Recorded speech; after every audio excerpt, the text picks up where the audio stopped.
Panie i Władco żywota mego, nie dawaj mi ducha próżniactwa, zniechęcenia, chciwości, panowania i gadatliwości.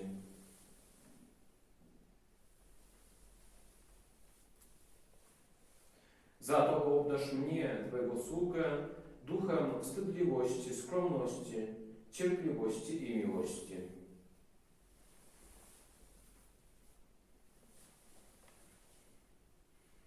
O Panie i Królu, spraw, abym widział moje przewinienie i nie potępiał brata mego, albowiem Tyś błogosławiony jest na wieki wieków. Amen.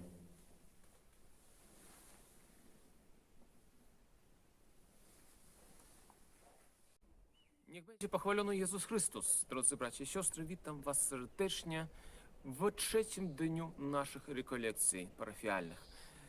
Chciałbym przypomnieć dla tych, którzy po raz pierwszy wszedli na ten YouTube kanał, że nazywam się Andrzej Bujnicz, jestem księdzem unickim z Białorusi i w tej chwili prowadzę rekolekcje wirtualne dla parafii Sanktuarium Matki Bożej w Łazówku. Witam Was serdecznie, drodzy parafianie, drogi księże Robercie oraz Was wszystkich witam, moi drodzy, którzy chcą mnie słuchać w tych dniach. Otóż wiosna. Dzisiaj chciałbym mówić o wiośnie. Ptaki śpiewają, słońce świeci. Ojcowie Kościoła porównywali czas Wielkiego Postu do wiosny duszy. I cóż to miałoby oznaczyć dla nas? Tak jak powiedziałem, wiosna jest taką porą, kiedy natura się przemienia. I wiele poetów przedstawia nam w wierszach, jak budzą się ze snu drzewa, jak odstępuje zima, jak odstępuje koronawirus, tak mam nadzieję na to, jak przylatują ptaki. I bardzo mi się podoba wiersz jednego naszego wspólnego poety, Władysława Syrokomli. Przeczytam wam go. Lubię Ciebie, ranku wiosny, gdy zaświtasz nad Litwą. Grzmi do Ciebie hymn Twój głośny, boś Ty sam jest modlitwą. Już ptakowie, polni, leśni, czując święto siłę pieśni, pieją w dobrej otusze. I w kościele święte przyjście, grzesznik czując uroczyście, klęczy w łzach i skruszy. Drodzy bracia i siostry, widzimy, że nawet poetycka intuicja naszego poety łączy wiosnę i nawrócenie grzesznika. Wiosna duszy rzeczywiście jest taką porą, kiedy przemieni się nasza natura, kiedy budzimy się ze snu, niby drzewa po zimie, na których zaczynają kwitnąć pąki. Otóż niektórzy zapewne zastanawiają się, cóż to była za modlitwa na początku, którą odmawiałem, a trzeba powiedzieć, że u wiosny duszy jest również nasz wielki kościelny poeta, który opiewa ją bardzo znanym w kościele wschodnim liturgicznym hymnem. I właśnie tym hymnem jest przeczytana przeze mnie modlitwa, a poetą jest święty Efrem Syryjczyk, który ją ułożył. I zaczyna się ona takim wersetem: Panie i Władco żywota mego. I już sam pierwszy werset zwraca naszą uwagę na to, kto jest Panem naszego życia. A nieraz, proszę Was, łudzimy się i myślimy, że to my jesteśmy Panami naszego życia. A to nie jest tak.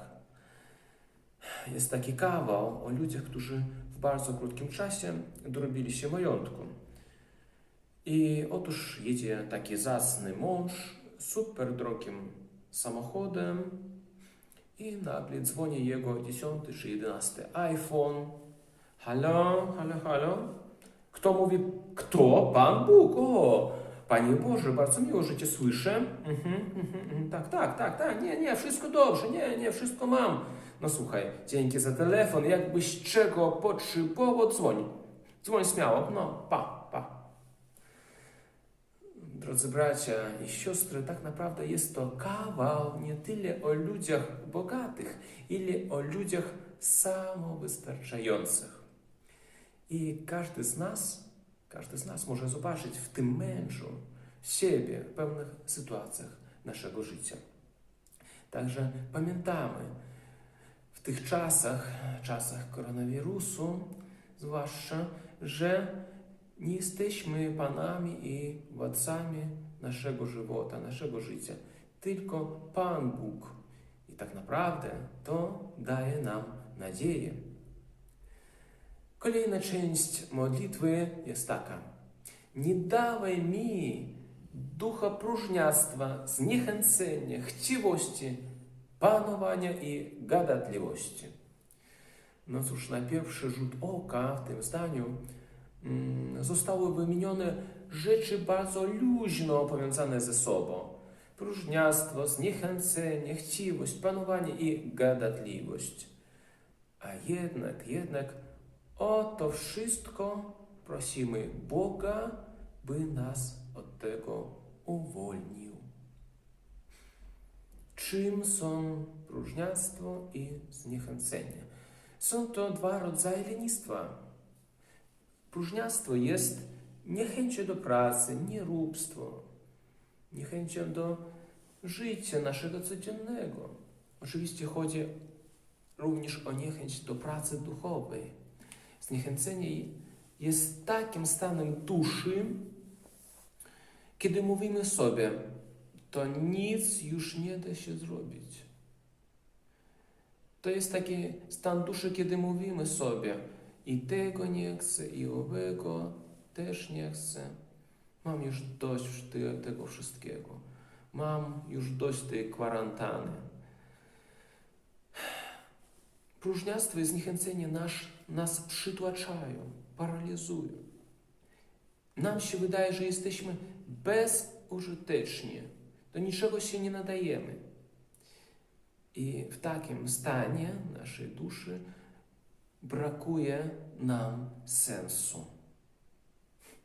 Oczywiście wierzymy tak oto ogólnie, że owszem, to Pan Bóg jest sensem naszego życia, ale brakuje nam tego Pana Boga, tego sensu na co dzień, w rzeczach takich, które spotykamy na co dzień.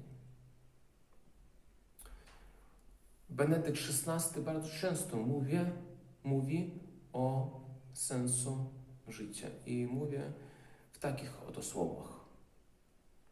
Życie chrześcijan czerpie swój sens z relacji z Chrystusem, a naszym zadaniem jest niesienie Go, sensu Chrystusa, innym i prowadzenie ich do Niego.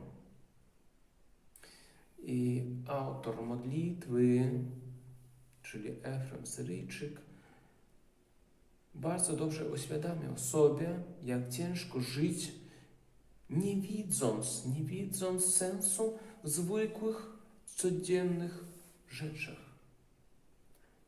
We wstawaniu, w pracy, w przerwach na obiad, w odbieraniu telefonu i różnych innych czynnościach codziennych.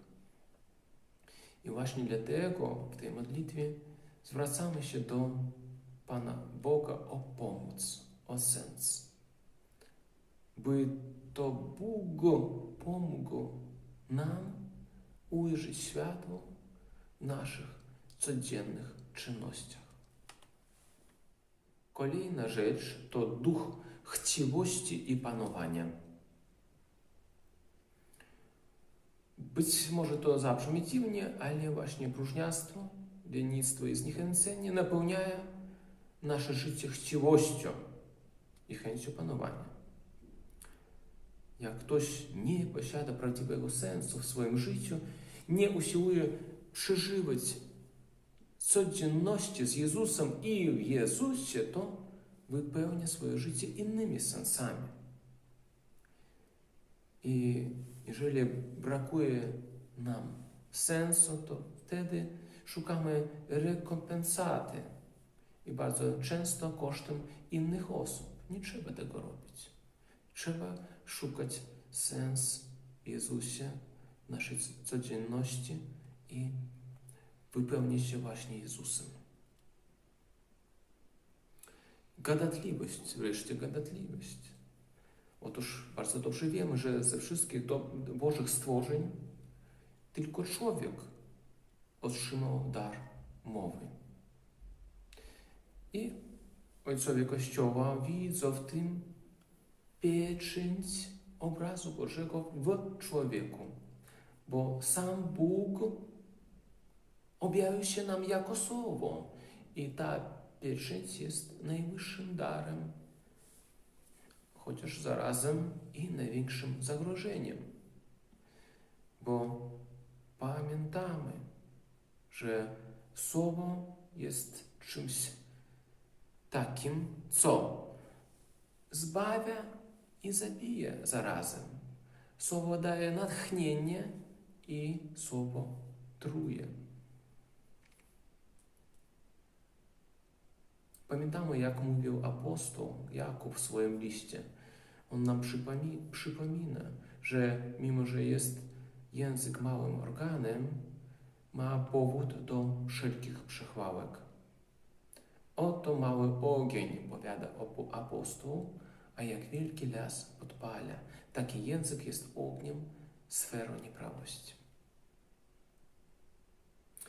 Drodzy bracia i siostry, podsumowując, możemy stwierdzić, że słowami modlitwy nie dawaj mi ducha próżniactwa, zniechęcenia, chciwości, panowania i gadatliwości prosimy Boga, by dał nam łaskę, abyśmy zobaczyli prawdziwy sens w naszym życiu codziennym, w naszych codziennych czynnościach. Drodzy bracia i siostry, druga część modlitwy jest sformułowana w sposób pozytywny, czyli w tej drugiej części prosimy Pana Boga o pewne cnoty. Otóż brzmi ona tak, przypominam. Za to obdarz mnie, Twego sługę, duchem wstydliwości, skromności, cierpliwości i miłości. Bardzo tak naprawdę potrzebujemy tych wszystkich rzeczy. Potrzebujemy wstydliwości i skromności, bo wstydliwość jest warunkiem czystości. Czystość domaga się wstydliwości. Jest ona integralną częścią umiarkowania. Wstydliwość chroni intymność osoby. Wstydliwość jest związana z czystością i świadczy o jej delikatności. Drodzy bracia i siostry, potrzebujemy wielkoduszności i cierpliwości, bo dzięki wielkoduszności możemy przebaczyć innych ludzi, a dzięki cierpliwości możemy ich przyjmować, znosić ich różne grzechy, przewinienia wobec nas i przebaczyć możemy. I oczywiście na koniec wszystkiego Efrem Syryjczyk wymienia miłość, bo to wszystko, te wszystkie rzeczy są przejawami miłości.